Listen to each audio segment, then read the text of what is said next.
موقف نمبر 6، شیخ صاحب قنوت وطر میں رکوع سے پہلے دعا کرنے کے قائل تھے، ہاتھ باندھ کر ہی۔ دارالسلام کی جو نماز نبی چھپی اس میں بھی انہوں نے یہ بات لکھ دی کہ رکوع کے بعد قنوت کرنا ثابت نہیں ہے، وہ قنوت نازلہ ہے، اور قنوت نازلہ پھر ہاتھ اٹھا کر ہوگی۔ قنوت وطر جو عشاء کے ہیں وہ ہاتھ باندھ کر ہوں گے اور رکوع سے پہلے۔ وطر میں رکوع سے پہلے قنوت پڑھی جائے؟ ہاں جی یہ صحیح ہے، رکوع سے پہلے، رکوع سے پہلے اور ہاتھ باندھ کے ہی پڑھی جائے، بہتر یہی ہے، بہتر یہ اور ہے۔ اس میں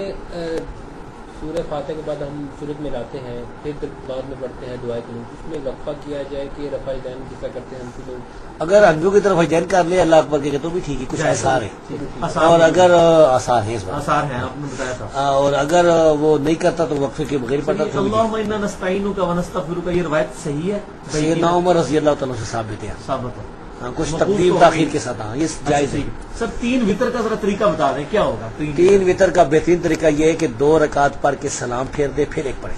اچھا، یہ تو صحیح ابن حبان وغیرہ میں موجود ہے۔ اگر کوئی تینوں ایک اسلام سے اور درمیان کا تو پھر حدیث میں یہ الفاظ ہیں کہ آپ نے فرمایا کہ مغرب کے مشابہ 3 وطر نہ پڑھو، ٹھیک ہے، ہاں تو پھر اس طرح یہ ہوگا کہ دوسری رکعت تشہد کے لیے نہیں بیٹھے گا، نہیں بیٹھا نا، تو تیسری میں آپ جب کھڑا ہوگا تو رفع یدین کرے گا؟ کرنا چاہیے، کرنا چاہیے، کیونکہ اضافہ من الرکعتین۔ اور اب الحمدللہ میں اسی لیے یہ بات چاہے کسی کو بری لگے، میں مسلمانوں کے جتنے مکاتب فکر ہیں ان میں سب سے زیادہ محبت اہل حدیث سے کرتا ہوں، اسی لیے کہ ان کو جب کوئی بات پتہ چل دے تو ان کو اپنا کوئی بابا اپنا بزرگ نظر نہیں آتا۔ الحمدللہ شیخ صاحب نے یہ پوائنٹ آؤٹ کی چیز تو اہل حدیث کی مسجدوں میں انقلاب آیا، اور اکثر مساجد میں تو میں نے جا کر احادیث جب پیش کی صحیح بخاری سے 1002 نمبر حدیث، تو لوگوں نے کہا جی ہم 20 سال سے کر رہے تھے لیکن کل سے اب قنوت رکوع کے پہلے ہوگا۔ اب یہ بات لوگوں کی داڑھی سفید ہو جاتی ہے، لوگوں کی ڈگریاں جو ہیں وہ گنتے رہیں، اتنی ڈگریاں ہوتی ہیں لیکن یہ بات ان کو مرتے دم تک سمجھ نہیں آتی کہ امام کائنات صلی اللہ علیہ وسلم کی ذات مبارک حجت ہے۔ جو میں کہتا ہوں اہل حدیث کے بچے کو یہ بات پتا ہے، یہ ایسا زبردست انجیکشن لگ گیا ہے کہ کتاب و سنت حجت ہے، اس سے بڑا کوئی ایسٹ ہی نہیں ہے۔ تو سب سے آسان بات سمجھانا ان کو ہے، اس کے بعد بریلوی، پھر دیوبندی، پھر اہل تشیع۔ بہرحال میں سب کو مسلمان سمجھتا ہوں، ان سے عقائد کا اختلاف اپنی جگہ۔ تو اس حوالے سے صحیح بخاری میں 1002 نمبر حدیث ہے کہ انس ابن مالک کہتے ہیں وہ شخص جھوٹا ہے جس نے کہا کہ نبی صلی اللہ علیہ وسلم قنوت وطر میں دعائے قنوت رکوع کے بعد پڑھتے تھے، جھوٹا ہے وہ۔ آپ صلی اللہ علیہ وسلم ہمیشہ پہلے پڑھتے تھے، سوائے 1 مہینہ کے لیے جو آپ کے 70 صحابہ کو دھوکے سے شہید کیا گیا قنوت نازلہ، وہ آپ نے رکوع کے بعد پڑھی۔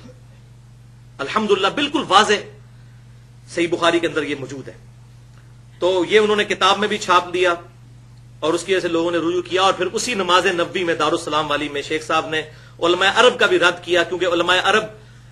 دعا کے بعد جو ہم عام حالت میں دعا کرتے ہیں، جب کبھی بھی دعا کے بعد چہرے پہ ہاتھ پھیرنے کو بدعت کہتے ہیں، تو شیخ صاحب نے الادب المفرد سے صحیح بخاری کی سند کے اوپر، الادب المفرد جو امام بخاری کی کتاب ہے اس میں انٹرنیشنل نمبر کے مطابق 609 نمبر حدیث نقل کی کہ سیدنا عبداللہ بن عمر اور سیدنا عبداللہ ابن زبیر رضی اللہ تعالی عنہما